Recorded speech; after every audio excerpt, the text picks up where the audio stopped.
Alright, Vermontrepreneurs, Golden Hour, Episode 2. Been looking forward to this one. Got a one-of-a-kind guest. Actually, technically, we're your guest because we're in the lab. We got Kanganade A.K.A, DJ Kanga. What up, my man? Nice to see you. Good to see you too, man. Thanks for coming. Yeah, how you been? Good, man, good. Busy. I've been doing a lot of gigs, got the fam and work, and trying to juggle it all, but seem to be making it work. Nice. You said you had a couple gigs last weekend? Yeah, I did the VT Crag Fest last weekend was a big one on Saturday. It's a climbing competition and festival that's out at Cochrane's. And then just this past weekend I did Charlie Mayne's album release party.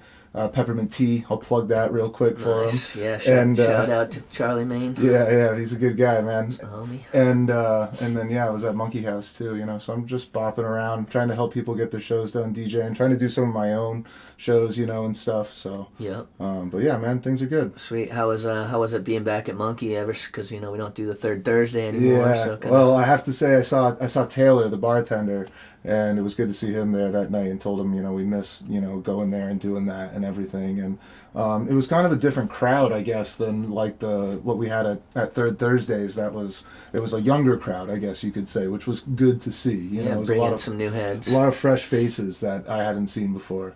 They got to learn to bring flash drives, though, because I'm not going to play their stuff off of a laptop or like an iPod. Yeah, so it was a little disorganized? No, it was organized. It was just, if you expect a DJ to DJ your shit for you, you got to be able to bring him something that he can work with. Yeah, come prepared. Yeah, kind of thing. So.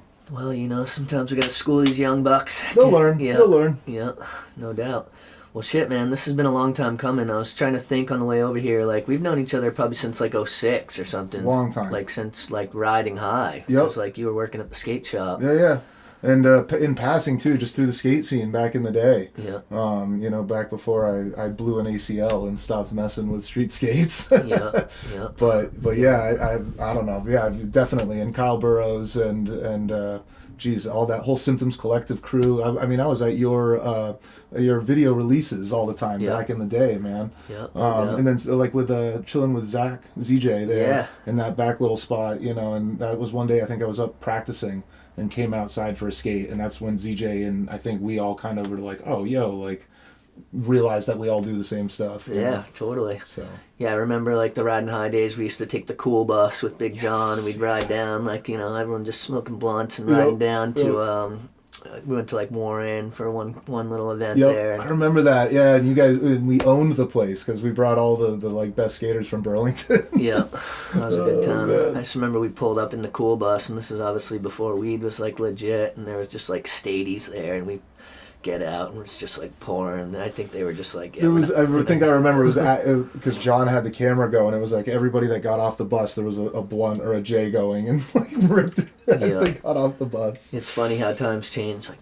these days, trying to give me my own blunt and not have anything to do for about 2 weeks. Exactly. Yeah, man. But no, that was great times. I miss riding the bus. You guys would haul ass downhill on short skates. Yeah. And like, I don't know, I can ride a longboard fine, but you put me on a short skate going that fast, I don't know if I could hang on. And the slides, just, dude. Yeah. I remember that shit. Yeah, those are cool times. So we're up in your lab here. It's a pretty sweet spot. Got all the cool little figurines and everything. There's a few. There's definitely a few.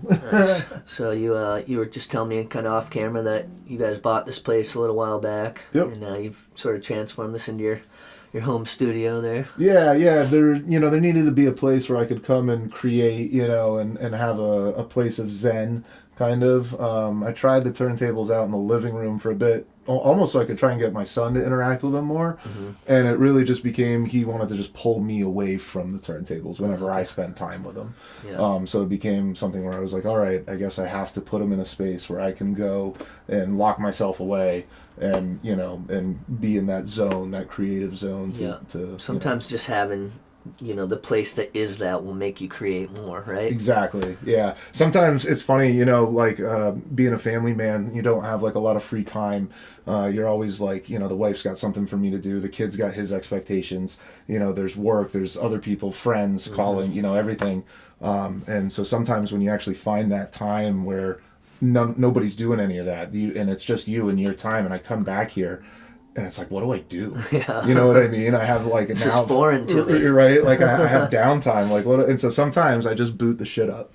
You know what I mean? Like I'll turn the whole turntables on. I'll turn the mixer on. I'll maybe like put on like a cartoon, like Samurai Champloo, or like some old Family Guy or King of the Hill, some bullshit, wherever my mind's at. Or maybe even like a quick video game or something. Step out on the porch for a minute, whatever, come back in, and then it's like, all right, like here we go. Get inspired. Yeah, there's like, well, just like get in that zone of like, this is my time. This is nobody else is here. There's nobody that's gonna expect me to do something or ask me, bother me, Facts. kind of thing. And that's like, I don't know, it's weird because you used to be so bored of that. You'd be calling your friends, right? You'd be reaching out. You'd be looking for stuff to do. Oh no, I dream of that now. I dream of that. Now it's times like, where there's nothing to do. That sounds incredible. I don't even know what that is. Yeah, and it's you come up with really cool things, And I like reinvested in this new equipment last year. And it was really the first time that I've made the full jump to full, digital kind of setups. Okay. What are you rocking with? Well, I'm still rocking turntables. So I have Pioneer PLX 1000s, and they're just a direct drive turntable, and I rock Serato control vinyls, and then I have a Pioneer S11 SE is the name of the mixer. Okay.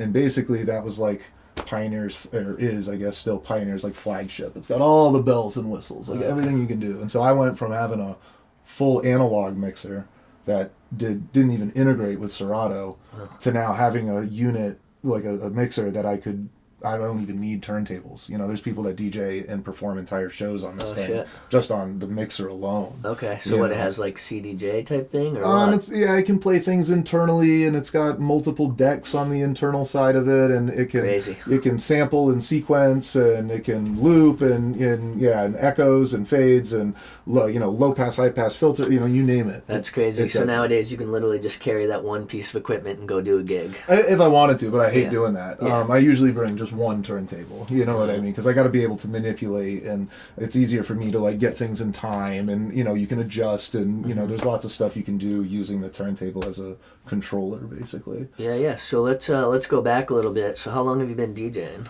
20 years this year, actually. Right, I think it is. There Thanks, we go. man. And what initially got you into wanting to? You know what? I played drums for a while. I was a percussionist, and something about, I heard scratching, not really in hip hop or in rap, but actually in like funk, and like jazzy kind of stuff. There was a specific band called Liquid Soul. I doubt they're around anymore. And they had an album called Make Some Noise, I think. And it was a 4 or 5 piece like acid funk jazz band out of Chicago. And they featured a DJ. Right. And the DJ scratched, sounds in the hooks and had solos and shit, just like the saxophonist, just like the guitar, you know what I mean? And it was like, holy shit, he's like an integral part of the band. Yeah, you know what I mean? Instrument. Yeah, it was just like an instrument. And so that's like honestly what sparked it. And then from there, it was finding other DJs. And so that's actually what got me into hip hop, because that's where the good scratch DJs were. Yeah. So it wasn't really so much the hip hop music. I love hip hop, you know what I mean? And it's inspired me heavily in everything that I do. But the way that I got into it was really through scratching. Yeah, it's funny how those different avenues will like get people into stuff. Yeah. Yeah. Back in the day, it's all intertwined. Yeah, I just wasn't exposed to much hip hop. You listen to, when you're 13, 14 years old, you're listening to a lot of like your parents' music, you know what I mean? Or what they're exposing you to. Yeah. And so it just wasn't there really. But that, that was the catalyst. And definitely, I guess it was a good catalyst, because I would have rather had it been somebody who's a instrumentalist than somebody who's just like DJing, playing, like DJ Clue, for instance. Back in that day, I remember everybody was listening to his mixtapes, and I'd be like, yo, he's just yelling over the like transitions and stuff, so you can't hear him. Well, it's funny to think like if that's their first, if that's how they get introduced to it, and they're like, oh, that's what it is. It's just funny to think about the different, how your influences can take you in one direction or another, right? Yeah. So, but yeah, that was 20 odd years ago. I saved up mowing lawns all summer. One summer, I was like 14 or 15 years old there. Sick. And $20 a lawn at a time, and saved up whatever the $600-700 it was to buy one of those like Gemini all-in-one kits. Oh, yeah. And came with 2 shitty direct drive turntables. Oh, yeah, I had one of them. Shitty little mixers and stuff. I feel like a lot of people get that before you step up to the techs or... Yeah, and everybody told me, I knew people in the scene back in the day. A homie, Mike Chaffee, if he ever watches this, played basketball at Rice, real good. I remember Mike. Yeah, and he DJ'd too, did all the dances at Rice, and I would see him do it. That was like another thing that kind of sparked interest. And he had techs and a mixer and the whole deal. And he told me back in the day, he's like, don't bother with the Gemini crap. He's like, you're going to just get rid of it. Yeah. And I should have listened to him all this time, because that was like the first of, I think, 3 or 4 setups. Sometimes you got to do it to learn. Yeah. You end up it's more investment in the beginning, because nice turntables are anywhere from $700-800 to $1,000 a piece. And then you grab your mixer. And then a mixer can be anywhere from $300 to $2,000. So no doubt. And then so let's go a little bit forward. So at a certain point, you became involved with the lab with ZJ. And oh yeah. When they had the lab. So did you start out there initially as like a student, or were you an instructor right away, or how'd that all work out? I actually stopped in. I saw this is like back in old school Kyle days when I was a little bit younger. Yeah. And I saw an ad in the paper that was for the lab, and I don't know if I knew Zach that well. I might have known him in passing, seen his name on flyers and stuff, and I didn't know Derek at all, but I was like, who are these chumps teaching DJ? And so I went down there to be like, I'm going to show them what's up, and what I can do. And I guess when I went in there, I ended up showing kids how to do shit. You know what I mean? Because I was, pretty prolific already in scratching and stuff. And they asked me stuff, and so I told them, what was that cut? How did you do that? What was that pattern? All those kind of things. Yeah. And I just told them, because I'm not going to be that big of a dick. Now, where are you learning these techniques from at this point? At this point, it was mostly experimentation and practice. You know what I mean? But you're not watching like Qbert videos or like Scratch Pickles. At that time, there was like one Qbert video called the DIY video. Yep. And there might have been like a couple of websites and stuff, but there was definitely no YouTube tutorials. You know what I mean? This was definitely like probably right around when YouTube was getting off, but not everything was on YouTube. Yeah, YouTube. It wasn't like nowadays where you can be like, oh, my carburetor's broken. Right. You type that in and figure it out. I think they had, like, songs were just becoming a thing on YouTube. Yeah. You know what I mean? Like, not even a music video, but just, See, for me around that time, those DVDs were coming out. Yep. And it was like the early ages of them. And I remember I got a Babu. Yep. It was like...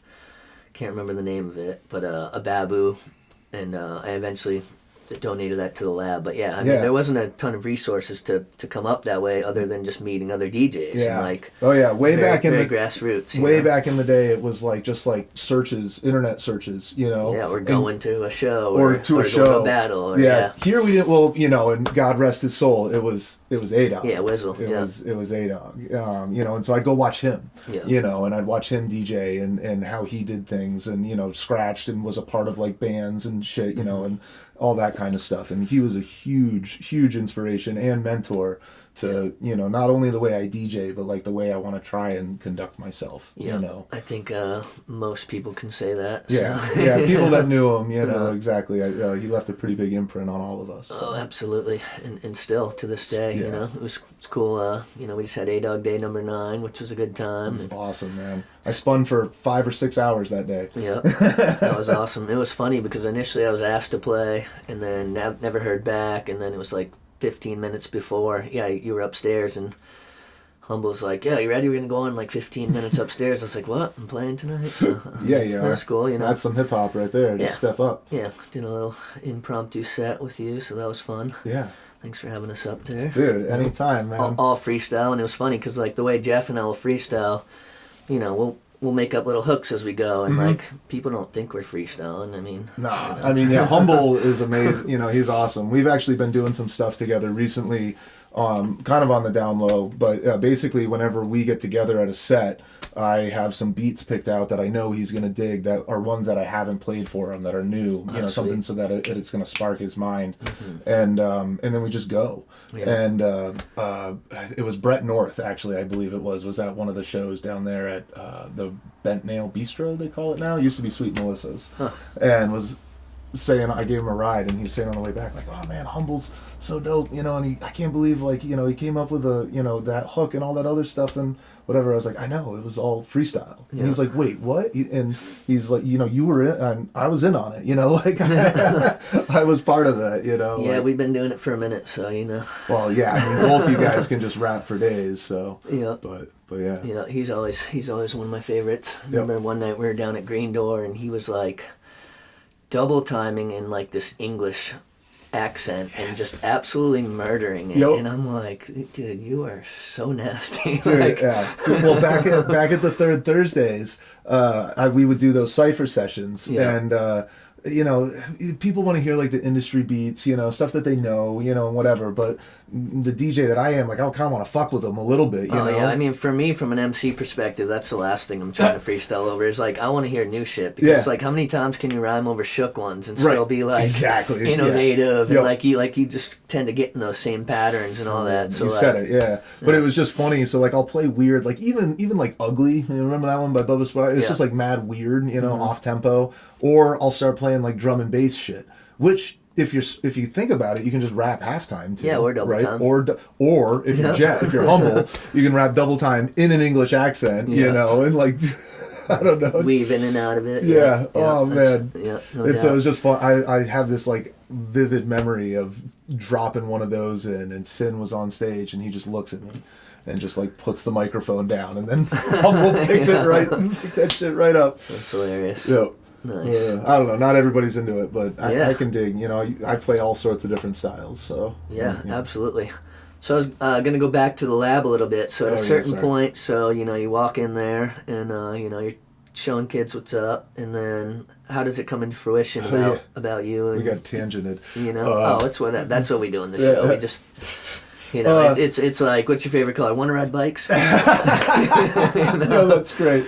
That's awesome. Well, so yeah, I just like was showing, you know, doing my thing, and the kids were asking me questions, and I was giving them answers. And by the time I was walking out the door, ZJ was like, "Do you want a job?" Yeah. And I was like, "Well, I've never really taught anybody before. It had never been something that I had done, you know, like whether it was coaching a sport, you know, teaching a kid how to play chess, or you know, like any of that shit, like." And so I said, sure. Like, why not? I love this a lot. You gotta start somewhere. And I feel like if I teach it, I'll get better at it. You know what I mean?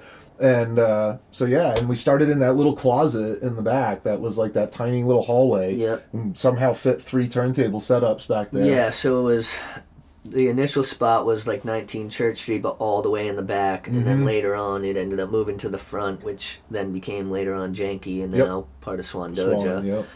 Yeah. It's had a long history. Yeah. It's a dope place. It's funny because I've been there all along, and like, you know, obviously a little removed now through it, but just to see, you know, the progression of how, you know, it stayed kind of in the crew, but just how much more, you know, together and professional, and just, you know, the networking and just all that stuff. Yeah. I miss the lab. You know, there's not a place like that. ZJ, you know, who ran it, he does something similar now out west. Okay. With like a kind of similar space and stuff, and an idea, you know, similar mission statement. But it was funny. Like, I remember when we got all the kids to the end, it had kind of run its course almost. All the students had paid. They'd done the beginner, they'd done the intermediate, they'd done the advanced. They threw the big party and whatever, and they came back to Zach, and they were like, "We want more." And Zach was kind of going, "Well, that was You're on your own, right?" You know?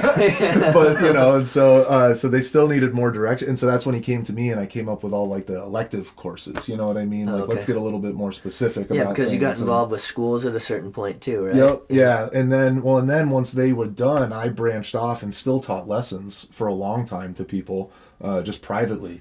And doing stuff. I did grad challenge things for CVU for a couple kids, and just, I don't know, there's a couple kids now that DJ out that I taught, you know, back when, you know, not the, you know, they've learned way more than I ever taught them, I'm sure, between now and then. Yeah, they gave them the foundation. But yeah, I mean, there's a couple instances in mind. There was one that I went out. He played. You remember the Green Room? You know, the swanky lounge place. Yeah. They used to do open turntables, and he came. One of my first students came down there, and he mixed "Flight of the Bumblebee" with some song, some old hip hop instrumental. And because the Flight of the Bumblebee varies, it like doesn't have a set, BPM. Oh, okay. He's sitting there mixing it live, like pushing it forward, adjusting it, and all this stuff to keep it on time. That's and like some Mr. Dibb shit. Yeah, well, and I was like, dude, I didn't teach you that. Like, geez, what was that? Yeah. And then there's been like actually a couple of times where kids have come back and they have scratches. You know what I mean? They've come up with some little pattern or idea. That You're like a proud dad. Yeah, like, yeah. It's like, there you go, man. It's almost like it's like some Japanese master teacher, whatever. Well, because you can only show someone so much, and then at a certain point they have to kind of become their own artist, right? Well, and I always have to be learning, right? Mm-hmm. You know what I mean? There's people always have things to teach, and even though I've been doing this for 20 years now and put countless hours into it, there's still more to learn and gain, from and I still think the best thing to do is to like do it with other, scratch and like see other people, get other ideas, feed off each other. Yeah, if you sit inside your own bubble for too long, you just start feedback looping. Yeah, you know what I mean, and doing the same shit. You start thinking that you invented the wheel, type shit. Yeah, kind of. Yeah, I mean, it's good to reach out and just see.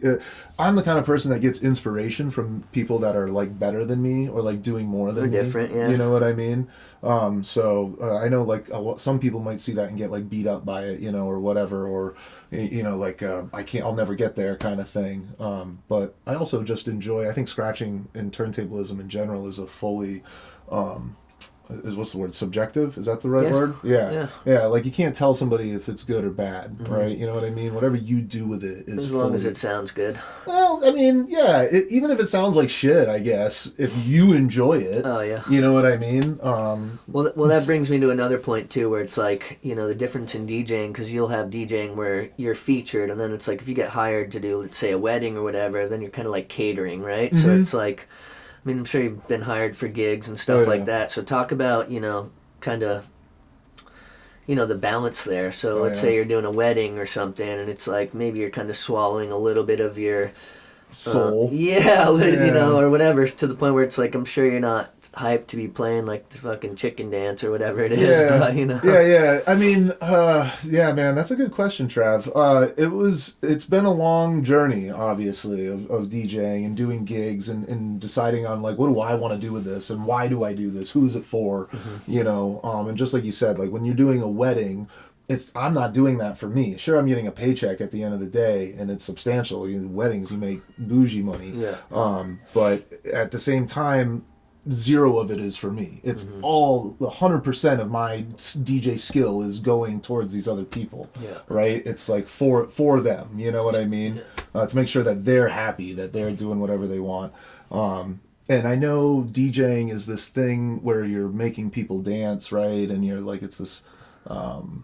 You're almost like a control over people, right? Like you're trying to make them feel an emotion. So you got to know how to read what your audience is. Right. And I guess I want to be able to have that kind of freedom when I do a gig. You know what I mean? So when I'm doing like a wedding or somebody else that's got an idea, like say a birthday party even, or a themed party even, you know what I mean? And then it just narrows my ability to gauge the room, to be able to take the room where I think it wants to go, kind of thing. You know what I mean? Like I'm sure you might think it's really cool to do a 90s themed party and play 90s hip hop all night long, but 90 to 80 to 90 BPMs is what that falls under. Maybe 100, some of them a little bit higher. Like we can't sit in that range all night long. People are going to be bored. Like they're going to want to go different places than that. And so, but like I don't know. I did weddings a lot, and I've done the theme parties, and I've done the birthdays, and all that other stuff. And I feel like within the past year, it's kind of been like, what do I want to do with it? Yeah.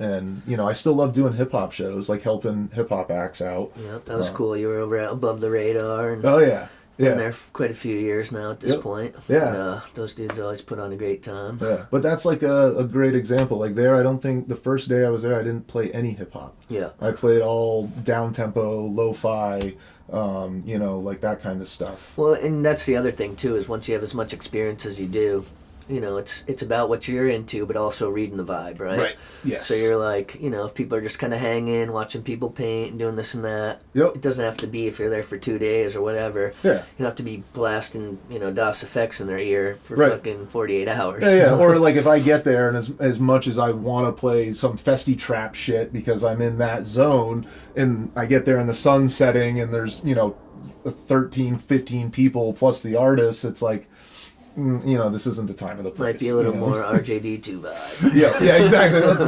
wind that back a little bit. But then the fun part is that without those restrictions or without those barriers or whatever of people kind of telling you what they think you should do, you can lead people there. You know what I mean? You can bring them to that space. Yeah.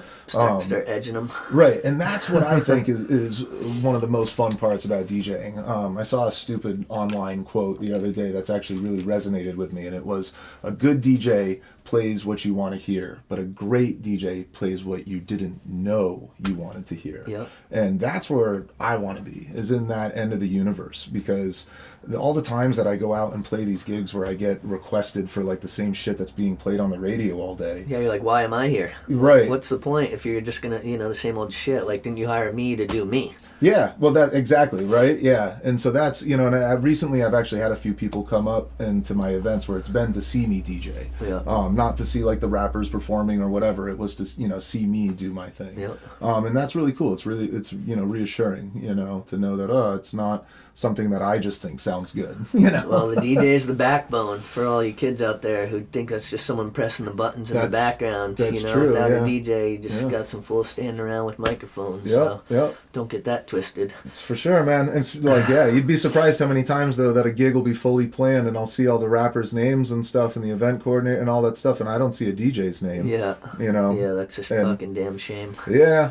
Well, and sometimes there isn't one. You know what I mean? Yeah, playing off the iPad, off the iPod or something. There was a show that came through to Monkey House. They didn't have a DJ, and they thought that they could just play their beats off their iPhones.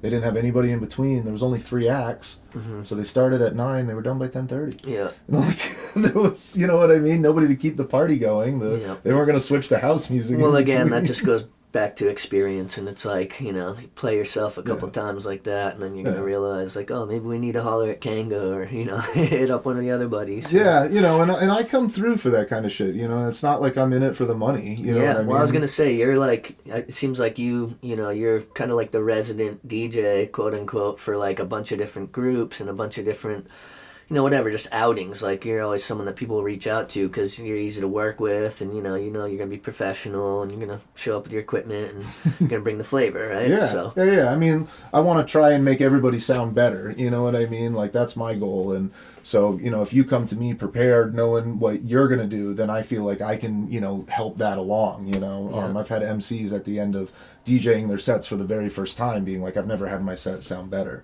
because of just the mixing and the transitioning and the way that we can interact. And you giving a shit. Yeah, I'm up there. Yeah, I'm, mixing track. It's the same thing. It happened with Conflict, actually. It was a great one. That just like after DJing his set one time, he was just like, I'm gonna call you, like next time. Yeah. And he has, he's been in touch, and that's a really cool person to just, be able to have that trust in. Yeah, he's a legend. I'm happy he's finally like starting to get his true shine. I mean, maybe not even fully what he deserves, but he's been putting in work for a long time. That guy's a beast, yeah. Shout out Conflict, you're a beast. No doubt. So how can people reach out to you if they want to try to book you for a gig? Or they can reach out Kanganade at gmail.com or just, there's my phone blowing up. Speaking of. That's someone right there. He'll get back to you. Yeah, it could be. Jeez, let me throw that on silent. Kanganade at gmail.com or just Kanganade at Instagram. You can get at me at either of those. I check all the incoming messages and spams and all that other kind of stuff. Yeah, we'll throw some links in the description. Dope. So people can reach out. I'm always looking to gobble up gigs, you know what I mean? And I travel too, I'll hoof it down southern part of the state, if you need, and and do everything. I'm not doing so much bar stuff recently. I've been doing like a lot of events, kind of thing. Yeah, more shows and whatnot. Yeah, and that kind of stuff. Yep. And there's talks, hopefully, and rumors, whispers of trying to bring back Yeaux BTV raps. of some kind, and maybe intertwine it with Third Thursdays. Yep. So that we can have that experience too as well. Yeah. But there's a lot of MCs in the state that I think need to get highlighted. And DJs, I would hope. That's one of the things, the new idea for it is basically highlight a DJ, producer, and an MC. Just those three in the night. So it's, kind of try and stay focused. Yeah. And that's where I'd like it to start, at least. Because I feel like there's so much shit going on here, That'd be dope. that it would be cool to, include some people. Try and get some people from down south, too. And, maybe up in the Northeast Kingdom and, all those different reaches. Yeah, no doubt. Are you still open-minded to teaching lessons? Or? Oh, yeah. Heck yeah. It's funny because it's gone downhill a lot. You know what I mean? Well, I don't want to say that. I just don't get asked anymore. Nobody wants to do it. It's kind of like what you were talking about earlier with like me DJing with other groups. It's like I DJ with them, but not for them, right? Yeah. Or maybe for them and not with them. I know, you know what I mean? Long gone are the cultural chemistry and self-portrait days. You know what I mean? Where I was an integral part of the group, and I'm always down to build tracks if somebody wants to reach out and stuff. But lessons, I feel like is even more scarce, and I think that's why last year. Josh Kerman and I from CSDJ, we got together and put together a 54 different YouTube videos. It's called Itching to Scratch. Oh, okay. I can get you the links to that too, but it's a series of videos, one for every week of the year, where it starts off with baby scratches, just, wikis. Oh, sick. And each week it progressively gets harder and more challenging to the point when Well, that's why no one's hiring you. They're just going on YouTube and they're learning from you for free, bro. Yeah, and that's totally fine. So it's funny. Itching to scratch. Yeah, itching to. Yeah, it's not no funny business with it. It's just itching to scratch. All right. And it's on YouTube. You can search Church Street DJs. It's a playlist that they have as well. It was featured by DJ Times. Oh, sweet. On their website and stuff before they did their rebranding to whatever they're called, something different now. But yeah, and it's really cool. It's kind of like if you've ever, my idea was like with a workout program, right? Like P90X or Insanity, one of those bullshit things. Yeah. Where it's like every week, you're trying to see your gains, right? You're trying to like see where I started and see a goal to where I want to get to. That's a great idea. And so that was kind of the idea is like you don't touch the crossfader for the first 17 weeks of that silly program. That's the idea. You know what I mean? Because I would see all these kids all the time. So it's just beat matching? No, it's the whole thing is scratching. Oh, okay. There's no beat matching in it. Oh, okay. There's each week is a different scratch. Baby scratch, drags, forwards, reverses, double click flares, single click flares, crabs, chirps, chirp flare, like different combos. I can see the people at home right now trying to write this all down as fast as they can. Yeah. But yeah, but I just had seen a lot of people, I guess, they either get stuck in a rut, like myself, that was part of the idea of doing this, you can't get inspiration, or they plateau. They get to a place where they don't know what else to go to next. So this has holds you accountable to keep progressing. Yep. Yeah, exactly. And so the last moves I learned were tug flares, and that was during the pandemic. And so the one I'm working on now, they're called delayed 3-click flares, are what they are called. But it's a different pattern that's gonna make a similar but different noise. But you know what I mean? It's always something you come back and to work on. A lot of times you want to just come and jam out and play around and have fun, but every now and then you're in that zone of you gotta add some tools. Gotta add some more tools to the. No doubt. Who would you say are some of your biggest DJ influences? Oh man, well of course the one, the only DJ A.K.A. Yeah. Of course I have to start off with that. He was a huge influence to me growing up and just everything. But as far as listening wise, definitely the Beat Junkies from San Fran. DJ Babu especially, and J Rock for his mixing, and Repmatic and Melody, D Styles. All those cats. Shortcut as well. I got to I didn't. I got to play with Shortcut. Just a little bit backstage on the Porta Scratch once. But DJ Qbert, of course, I got to open up for him when he came. Invisible Scratch Pickles. Yep, Invisible Scratch Pickles when he came to Positive Pie. He's a huge influence. Yeah, I was at that. Yeah, that was an awesome show. Yeah. He's a huge influence because he was one of the first dudes to really put scratching on the map. You know what I mean? He was featured in Tony Hawk's Pro Skater. Yeah. He was like on that DJ Hero thing. You know what I mean? Like he was featured in like a Pepsi ad or some shit. Well, him and Mixmaster Mike were both just so ahead of their time. That's true. Well, they're aliens. Yeah. Like, you know, there's actually been like a lot of talk. Like they're extraterrestrials that happen to be here. I remember seeing Mixmaster Mike at Club Toast open. Either he opened for or they opened for him, MOP. Oh, jeez. And this is probably like 98, if I'm aging myself here. But yeah, that was sick. Yep. He was a super cool dude. I was just too young for Toast. I missed out. I see all those old flyers and I'm like, no. Yeah, Toast was cool. It was funny though because the floor in Toast, you know, it's been 72 different things since then, but I don't know if it still is, but the floor used to shake. So I remember there was one show, it was Hieroglyphics and Living Legends. And I remember, you know, people were jumping and the tables kept skipping because the floor was just so shitty. It was like a trampoline floor. So it would like... Yeah. And, I just remember they were getting so bitter, like... Dude, that's like if you go to Reggae Night, with Matt and Demas there or whatever, it's like... They've got cinder blocks and cushiony things and like all this other stuff. Yeah, they perfected it by now. But shout out Big Dog. Yep. Dude, and Demas. We're actually looking forward to having Big Dog on an episode too. So, he's another inspiration, great inspiration. I used to go to El Burners back in the day. Him and Chris CeeLo. Yeah. They're great in town dudes. I've been doing it even longer than I have, and both of them scratch. El Burners was dope. For those who don't know, it was right above Alibaba's. Late 90s, early 2000s record store. Yep.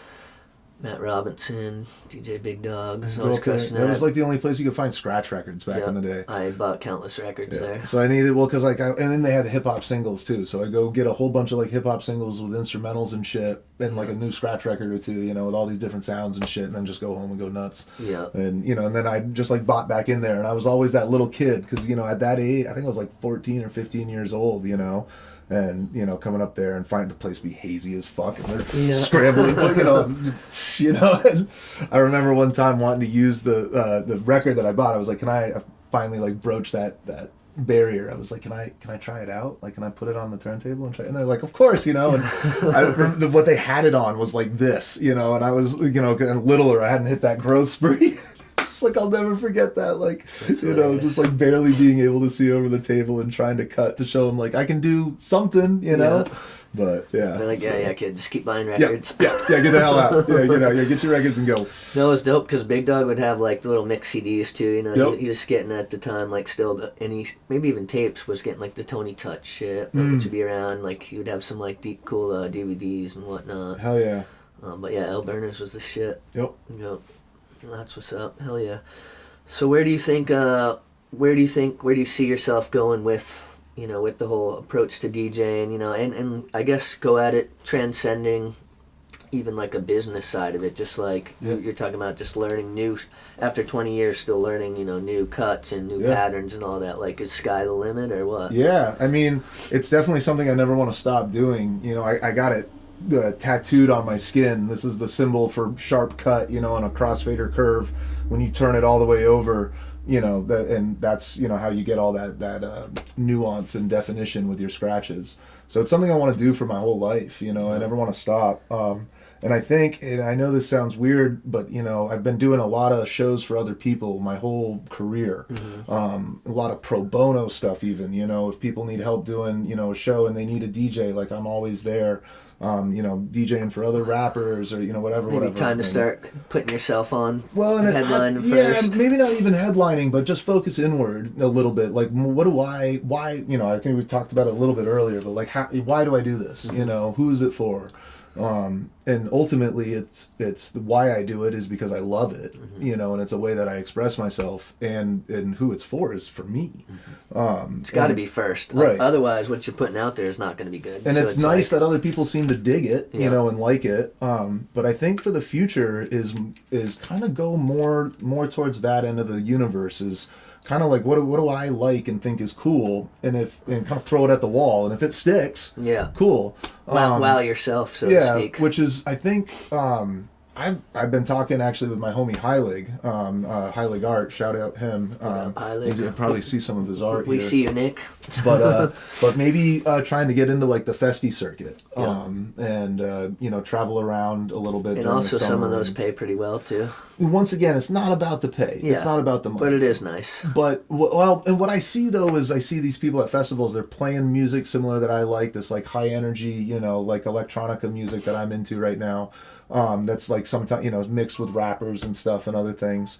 But then I want to put my flav on it. Like I want to scratch. You know what I mean? I don't think I've seen that ever before. Like some big. Well, what you've seen it, whatever. You know what I mean? But it's something that I feel like a niche maybe that I might be able to fill. Just more of like a performance art than a DJ. Yeah. You know what I mean? Make it all encompassing. Yeah, I think it sounds weird, and I don't know if the market's there and anything, but like when you go see Qbert, right? You're not really dancing to his shit. You know what I mean? It's a performance. You're kind of watching in awe, Or you could say like with Z-Trip and shit, how he would always have like the visuals that would go hand in hand with it. Yeah, and that actually this mixer can do the VJing thing, and that's actually shit I've thought about. Yeah, I think the first time that I ever saw him do that, I had seen him a long, long time ago, but I remember when he played, when we did a benefit for A-Dog, he played a Higher Ground, and he had the whole visual thing going behind it. Yeah. I was like, damn, that's sick. When I saw Cut Chemist on the Die Cut tour a couple of years ago, I think it was like 2016 or 17 there, it was Cut Chemist and Shortcut, and they had a whole visual thing going. And they redid their old Future Primitive set too, which was super nasty. They're like open, close, and back and forth, and so that's the goal. I think is to do almost more like that, performance art kind of stuff. Where it's more of like a show, I guess. I guess like when a rapper plays, sometimes people aren't necessarily like dancing. You know what I mean? Yeah. Especially if it's my show, nobody dances to my shit. But I guess I want to get to the place where people don't even have the opportunity to make a request. I guess would be a really impolite way of putting it. Yeah. Speak on that for a second. So how do you feel about people making requests to DJs? And I know the answer, but let's just say it for the people at home here.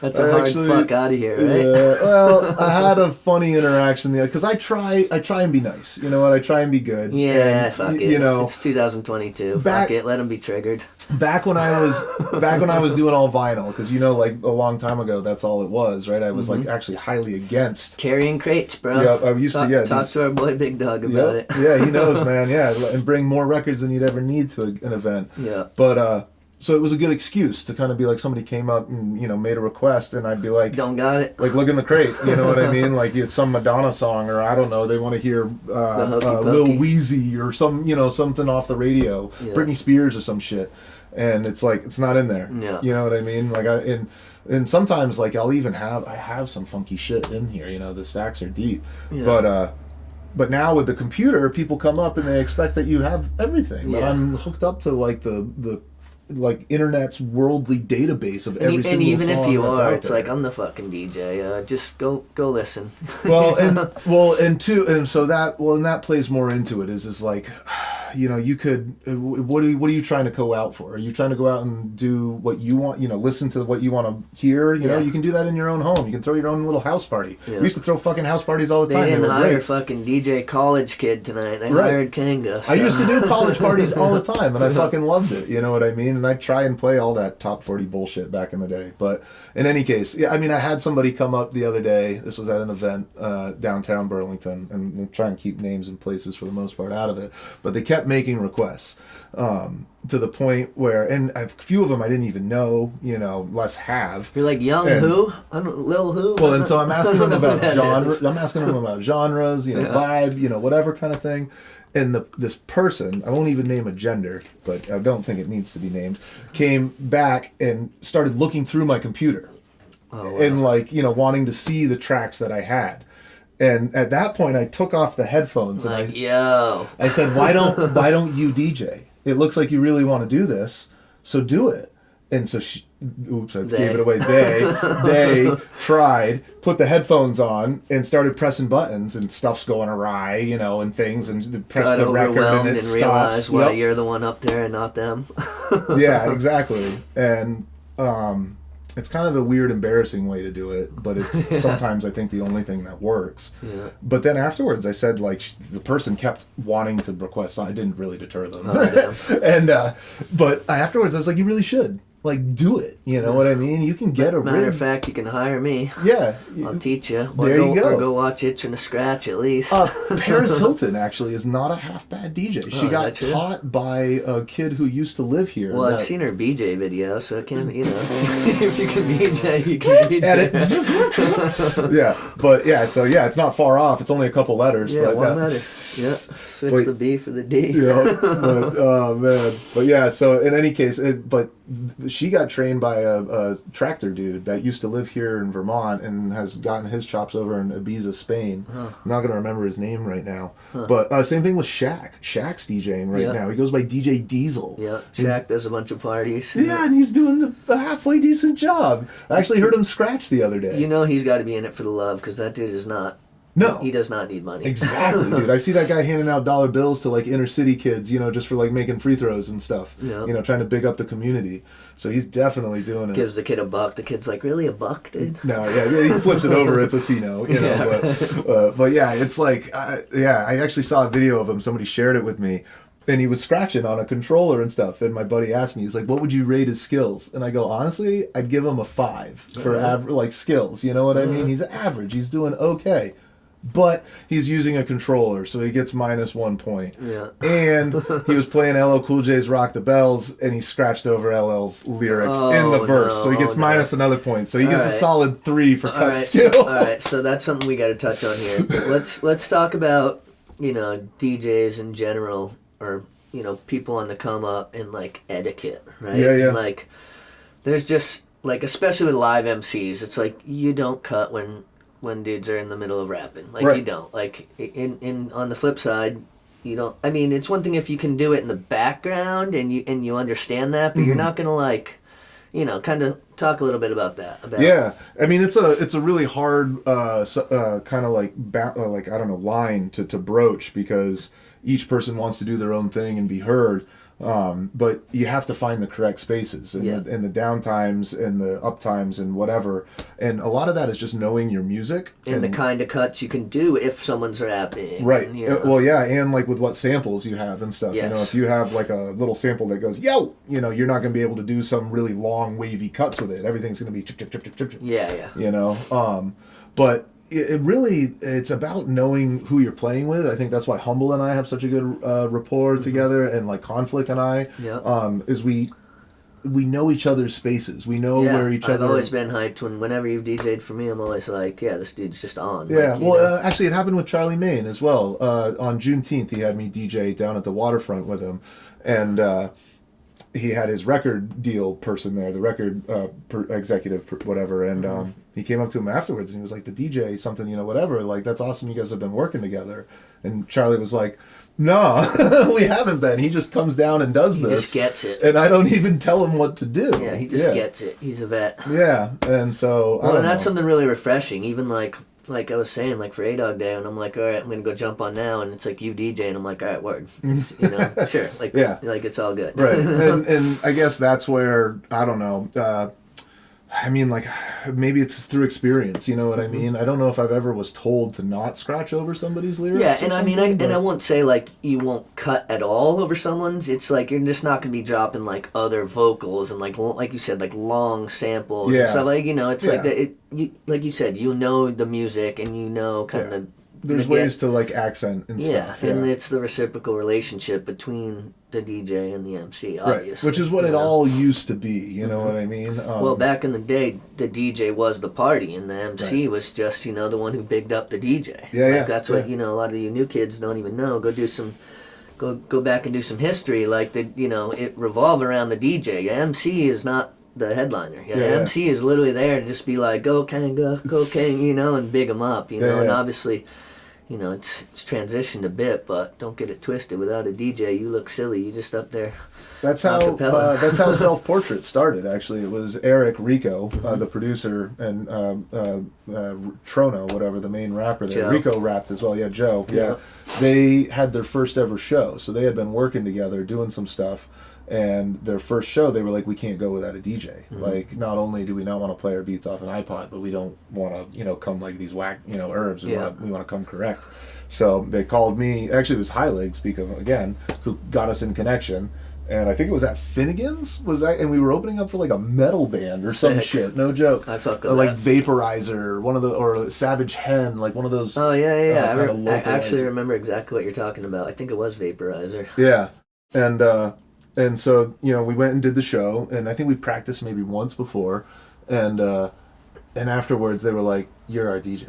Like, this isn't a duo. This is a trio." Like and so and then it went off from there. And we had those 2 albums and a couple different singles and stuff, and opened up for mad different people and had a ton of shows that we did. Yeah. But yeah. I still see Joe once in a while. I see him too. He's still in the scene, and Rico too. He's still doing mad production and stuff. Yeah. So those cats are still at it. But yeah, and I don't know, self-portrait maybe someday.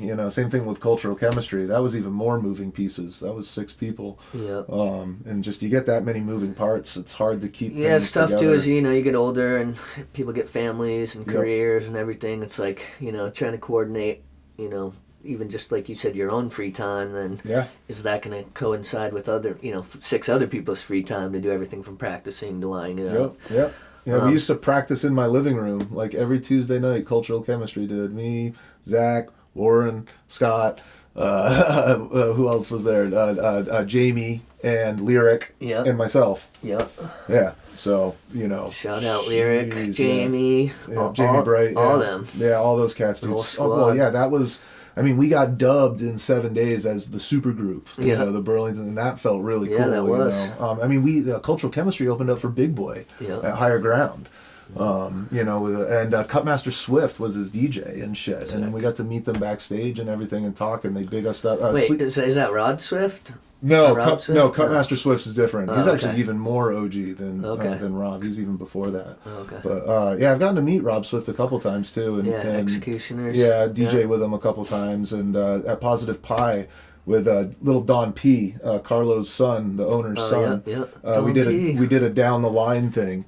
Oh I was actually there for that one too. Yeah, so Don scratched for a second. I like how you're dropping all these things I was at. It makes me seem like a man in the scene. Well, of course you are, man. Yeah. Yeah, I remember that little homie's little son there. He must have been 10 or he was real little. He was crushing it though. Yeah, he was coming up, dude. He was making moves with that, with turntablism and DJing. Was and that shit. Kid still doing it?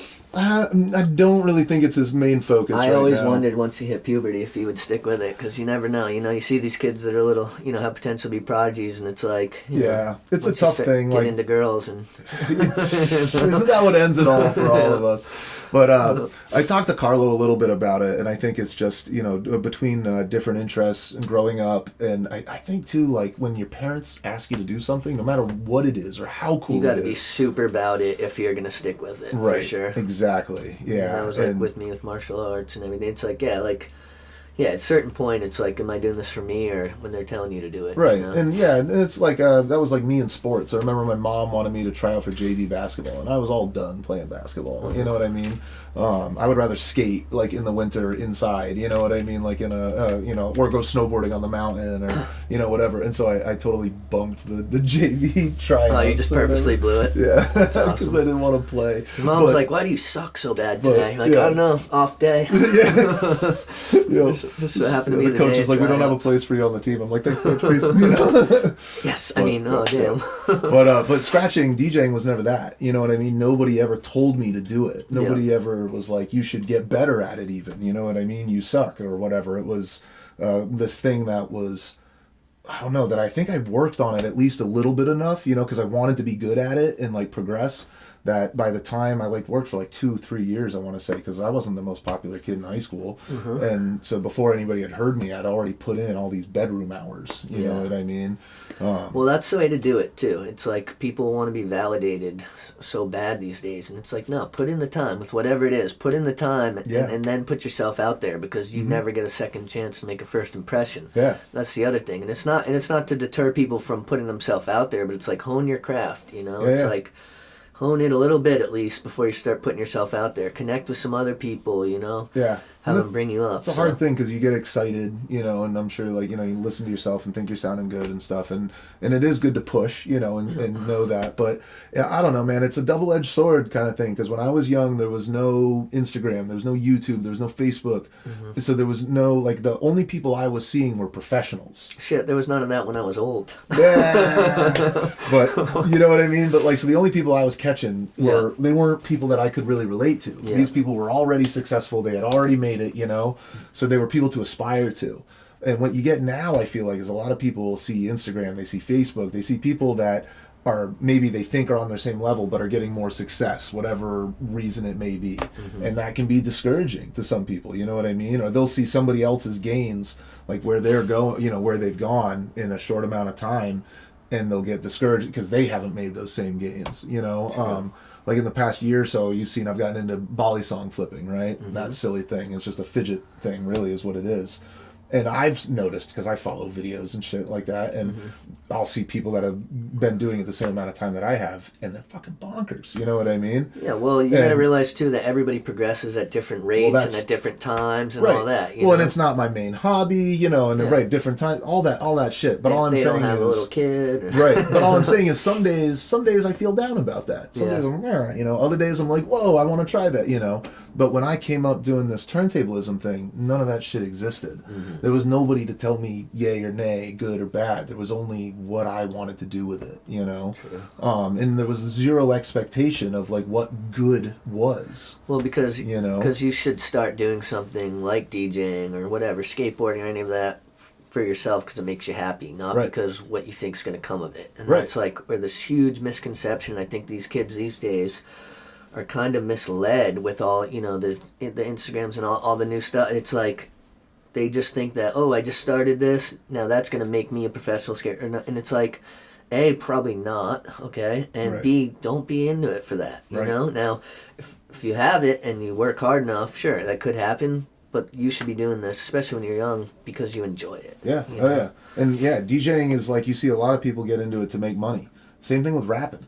You know what I mean? Like, and sure, they might like to rap and stuff, but they're seeing it as an avenue that they can make money at it. You know, and that's how they can be successful. Yeah, I couldn't relate less because I want nothing to do with that path of it. Exactly, And you know, those are like the top hat. Like, you know, I shouldn't drop those kind of names, but you know, the businesses that are just going and, you know, trying to make money off of it. And I don't even want to say it's the business. Sometimes it's like the people that do it. If I'm going to be wholly honest about it. And it's like this thing where it's like pilfering the art, you know what I mean? There's this thing that people put a lot of time and energy into to perfect. And there's nothing wrong with making money from your passion, but again, to reiterate, it's like, know what you're into it for. And like, don't fake the funk on that. Like, that's what you're in it for. Now, obviously, if you're playing top 40 shit and you're doing high school dances, which I've DJ'd my fair share of high school dances, don't you know?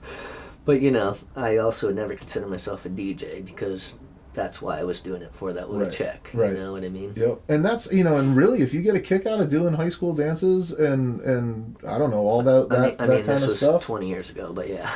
Go for it. You know, do it. You know, own that shit and love it. But that certainly wasn't for me. Yeah. You know what I mean? And to me, I guess, and I guess that's why I don't call myself a DJ, right? Mike Plant, Franz Plant, he's another dude that he dropped the DJ from the first part of his name because he wanted to be more than just somebody who plays music. He's a creative artist, you know what I mean? And I think that's why I go by Kanganade or just Kanga so many times is, I don't want to like take it from Babu, but like Babu the turntablist, you know, like J-Roo the Damager or whatever. Like it was his little moniker that he came up with, but we all latched on. I was like, shit, I want to be on the turntablist. You know what I mean? That gives me some sort of idea, like direction of what I'm doing with this. You know? Yeah, and someone like Plant too, like shout out Transplant. That's a good homie.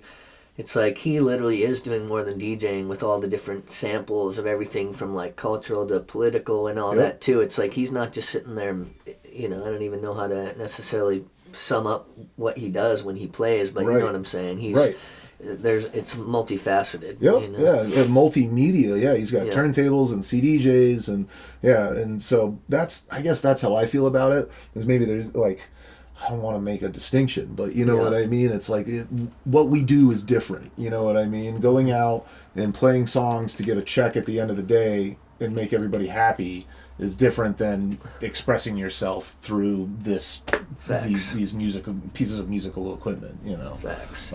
So I'm gonna hit the pisser right Yep. quick, if you don't mind. yeah.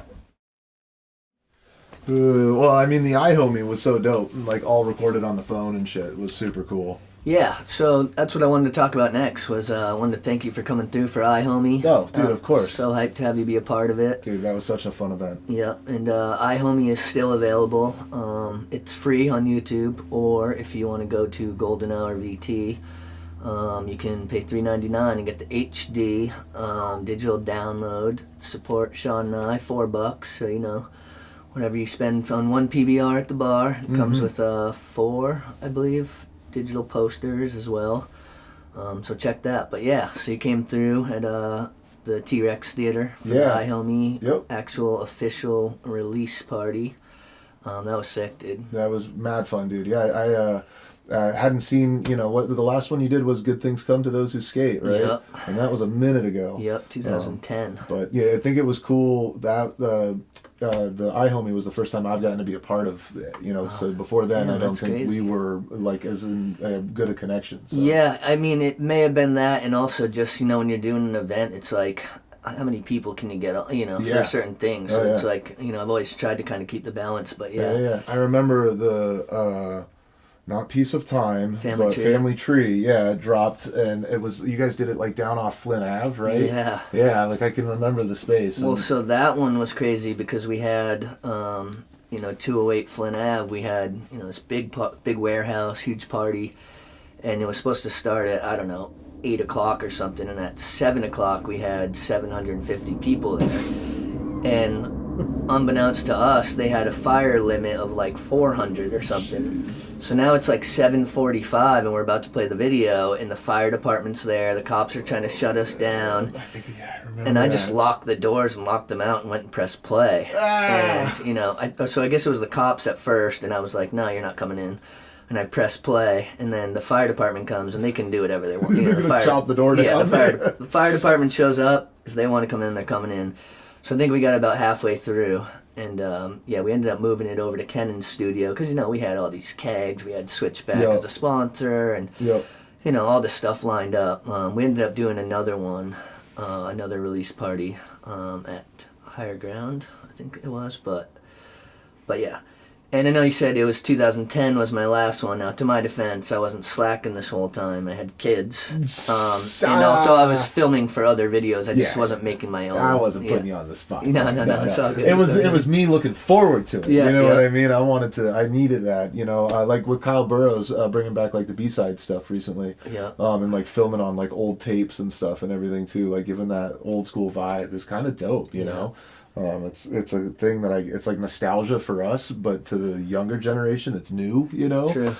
So for me, that's kind of where the whole premise of doing iHomie the way it was, not to get too into it, but the reason why I chose to shoot it all on phones was because now I know kids these days, I want to show them, like, you have the tools in your pocket. Like, you can make a video. You got a phone, you got homies, you can make a video, you know? So yeah, that was sweet that you came through, and also shout out to Plant and Sin and Humble, Forlo, John Forrest Gray, everyone who played there. Yeah. So that was sweet, yeah. And that's such a cool space too. Like, you know, so I bartend over there now as well. But yeah, I'm looking forward to doing more events there. Oh yeah, we got some events in the pipeline. I don't know if I'm allowed to tell what they are yet, but just know that I'll be back there soon. All right. Hell yeah, that's what's up. So yeah, that was so cool for you to come through, and it was cool. Like, my dad was there, and he hadn't seen any of my friends like perform in a while, and he was just like so into it. Yeah, that's cool. Yeah, you get that. I have had my folks come through to a couple events recently, and it was at the Above the Radar, the most recent one at BBCO. Yeah. And they came around the corner, and I was playing some Run the Jewels song. That, you know, it was the one about the poodle, you know, put the poodle up that fucking lane, you know. Maybe, I know all their stuff gets pretty heavy. That bitch, you know, and there's my parents like, you know, like, I don't know, because they weren't ever into rap stuff, especially. Yeah. And Run the Jewels is like, you know, you're going 0 to 100. Pretty much, yeah. You're getting hit full force in the face. Yeah. But I just thought it was funny, you know what I mean? But once again, like we were talking about, like, that's me, you know, and they know that that's the music that I play, like, even if they're kind of like, you know, and they only stayed for like a hot second and then they left. Yeah. But they missed when you dropped the Miles Davis or the whatever. Or some like Air, or, you know, I played like a lot of Moon Safari, I think, earlier that day, and like Kruder and Dorfmeister and Thievery Corporation, and like, yeah, I play all that loungy stuff. I love it. Well, it was funny because at one point, what's homie's name again that owns the Jambulance? Steve. Yeah, Steve. Shout out Steve. I was like, yo, I'm gonna jump up right quick and grab the mic for a sec. He's like, oh yeah, definitely, go rap. And I was like, just looked at him, went up, and I just wanted to like get everyone to make some noise for you and like big up the crowd and everything. And I'm like, yo, make, you know, live up, big up DJ Kanga. Yeah. Like, everyone made some noise, and I just put the mic down, got off. He's like, what? You aren't gonna rap? I was like, I don't need to.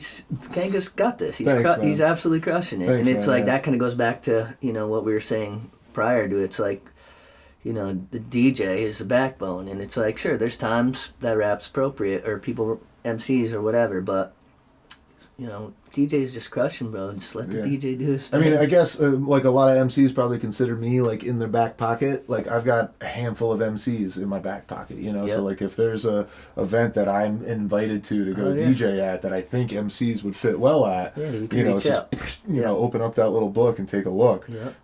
Most recently, I did a thing with the A.K.A. Foundation. And it's called Building Beats. And they bring kids up from the city, and we teach them turntablism, and they stay down at the Rock Point School. Sweet. And bring them around.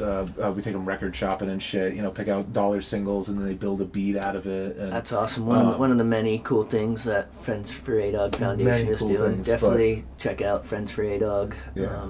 To anyone who definitely hasn't sign already. up to be a donor too if you think that's something you're up for. I know it's a crazy experience or whatever thing to do. Yeah, so talk a little bit about that. Just, you know, that whole being a part of that. Yeah. Oh, I mean, I just being part of the foundation. Yeah. Yeah. Well, like there's, you know, because A.K.A. was a big inspiration to me, and I've done the A.K.A. Day, you know, for a couple of years now. Well, I think every year except for one. Yeah. So, and working with doing this school thing is kind of like the teaching thing, but we're also trying to bring in, I don't know, like rap. You know, we had Humble come in and Mavstar come in and talk, and we had David Chief come in and do like a, you know, beat set producer thing and show him how to like work equipment and stuff. And I think that the last year, the time before, we had Sky Splitter come in. And he was just unavailable this time. But that's just so dope for these kids. Like, you know, we didn't have anything like that. Right, you know, yeah. so. I think one of the coolest aspects really is like what my expected, which this is like huge check to your expectations, you know, and don't ever like think what, you know, or you don't ever know what's going to happen. But I imagined all these inner city kids are going to come up and be like, you know, who the fuck's this white honky trying to teach me what, you know, we came up with, basically, you know, where like it started from where I'm from. They weren't like that at all. Yeah. They just sat and listened and like really took everything in. Well, real recognize real. And also it's like when you're a 20 plus year vet, you know. Yeah. You can't argue with facts, you know. It's like, so. you know, it's like you're up there crushing, they're going to want to sponge it up. Yeah. Right? I mean, and I just like, you know, I guess because where I'm coming from is like I started DJing in high school. I went to a parochial, you know, Catholic high school that was mostly Caucasian white folk people that were pretty sheltered, honestly, you know, in their experiences and their culture exposure. And I remember when I first started DJing and being in the lunch line, and somebody was like, "So I heard you're DJing, you know?" And I think I had done a dance, my first dance recently, and they go, "Why are you doing that? You're not black." And I just remember being like, "What?" Like, my favorite DJ's Filipino. Yeah, it was, you know, Qbert at the time. I mean, I started rapping in like 95, 96, so I can definitely relate to all that. Yeah, it was like a weird thing because it had nothing to do even with like rap or hip hop. It was just scratching and DJing. You know what I mean? It encompassed so much. Well, and stuff. nowadays I'd like to think that people have kind of realized that's not what it's about, and it's like, you know, anything that starts with one, you know, ethnicity or whatever, really, in any genre or whatever, it's like the times move, you know, and so Yeah. And it is what we make it. Putting a label on hip hop is something that I've always been really, really against. Yeah. Like, that for a long time, like I was, only vinyl and like strictly like a Four Elements kind of thing, and whatever. And as I've gotten older, I've realized like, like I'm not one, who am I to say what is hip hop and what's not hip hop? Doesn't need to be put in a box. You know what I mean? Right. If somebody wants to call themselves hip hop, they can do that. I might have a differing opinion on whether I think it's hip hop. And that's fine. But if they want to do that, that's, more power to them. But I remember when we had Carnage the Executioner come and play, and I'm sitting there at the Monkey, and if you haven't seen him, which I know you have, but like to the viewer, like the guy's like beatboxing, he's got all these pedals, he's rapping and stuff. He's a beast. He's making loops and stuff and noises and scratches and stuff. And I'm sitting there slack-jawed, in the middle of the crowd, looking at SK, Scotty Raymond, next to me going, I thought I was hip-hop. I thought you were hip-hop. And you are, but this is different. That's fucking hip-hop. I was like, the first time I heard Carnage was actually on Idea's album. Yep. And, the first time I met him, was actually the only time I met him was, at that Third Thursday. Yeah. Yeah, that was sweet.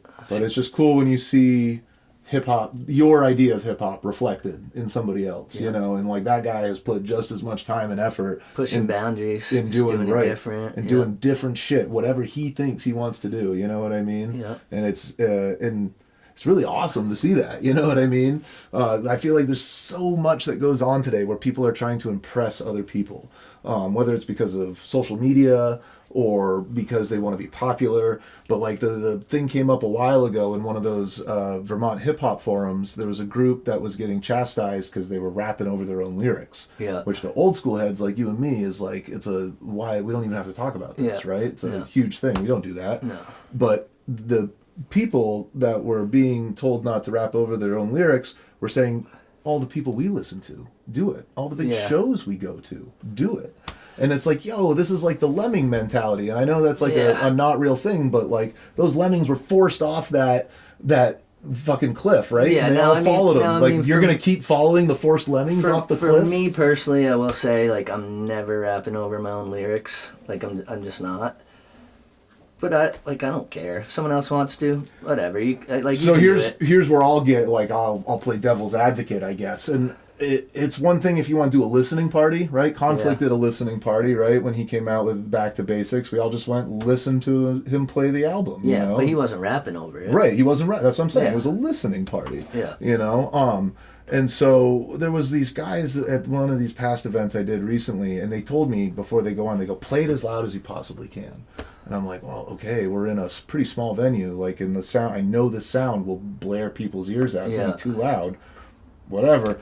So I play it, and it's their lyrics on the tape, on the track, sounded good because it's auto-tuned, right? Yeah. And it's been highly produced and mastered and mixed. They sounded like shit. Especially if you're not that strong and you don't have your timing, really, all that. And that's the whole caveat too, right? Is that if you're rapping over your stuff, but you're not even synced with it, then you're gonna hear those flaws. Oh yeah, there's just there's a plethora of examples that I could give you as to why that's a no-no. So so that's, it's not even coming from like it's like not a good performance or whatever. It's like, it sounds like shit a lot of times, unless you're real good. Yeah. Like, and I guess that speaks to the artist though. Like, the shit you're doing in the booth, in the studio, doesn't sound like anything you're doing live. Yeah. And I know that there's studio rappers and there's live rappers, just like there's studio DJs and live, it's all different. But, Well, you know what I would say to that? I think if you're not at a point where your live show can be done officially without that, you need to practice your live show more.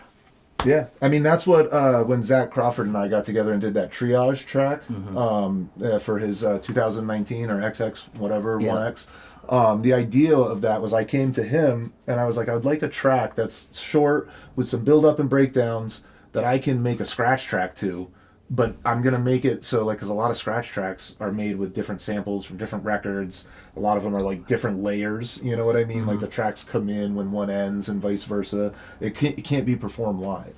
But I said to Zach, I was like, the idea is to perform a live scratch track with you performing the MPC track live.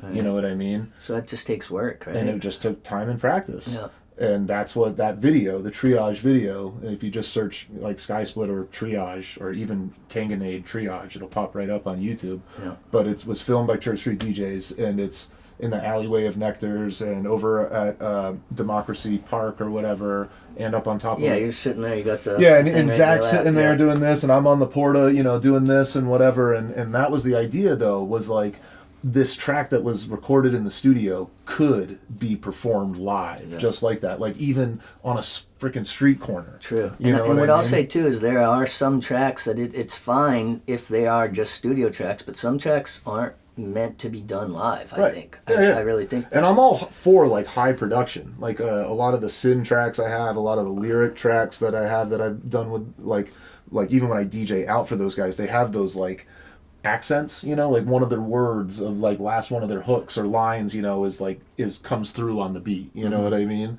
Yeah. And it just either helps them take a breath or whatever it is. And so see, that's a little different. That's just those are little cues. Right. That's all good. That's not having your whole track play. Right. Yeah.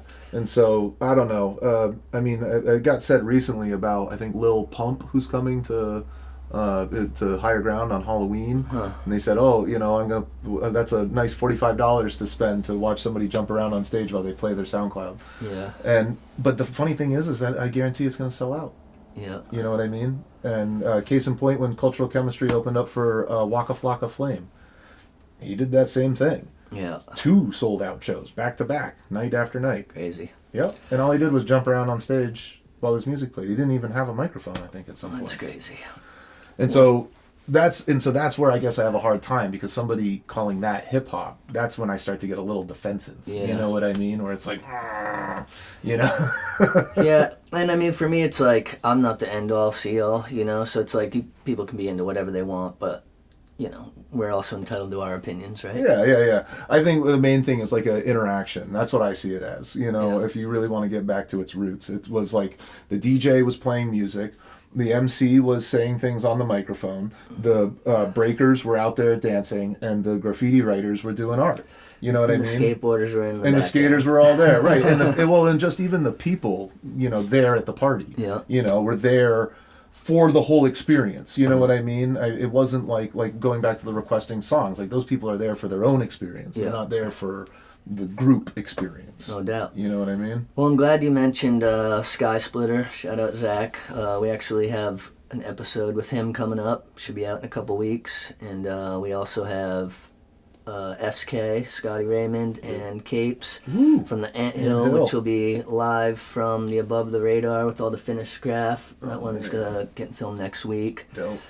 We got DJ Transplant coming up here soon. We got some bangers on the Vermontrepreneurs series. So Awesome. hyped that you came through for episode 2. Sweet. If there's anyone you want to give shout outs to, anyone else that needs to be included. Just shout out to my fam, my beautiful wife, and my lovely son that gave me the time and space to come in here and do this. That's probably like the number one. Yep. Shout out to all the people that keep, booking me and having me come do their shows. It's mad fun to, help out and be there and be part of the scene. As much as I want to break out and do like electronic music and festy kind of shit, my backbone's always in hip hop. So you can always count on me if you need a show, like, get at me, even if it's a day before. There's plenty of people that have done it in less time. So, and I've been able to come through for them. So, but hell yeah, man. And I appreciate you and everything that you've done for our scene and everything. And Yeah, man, we feed off each other, And we're so blessed here in this community because it's like 6 degrees of separation is really 1. Yep. Yeah. It really is. But yeah, it's good to see you, man, and good to hang out. And I don't know, hopefully we can get on the boards here sometime soon. Yeah, no doubt. For people who haven't, please go hit the subscribe button because we need that so we can one day maybe make a couple of dollars off this. It's not what it's about. We're doing it for ourselves. But we appreciate all the support. Everyone who's came through so far, and this has been Vermontrepreneurs episode 2 with a one-of-a-kind guest, Mr. Kanganade, and we out. Peace. Peace.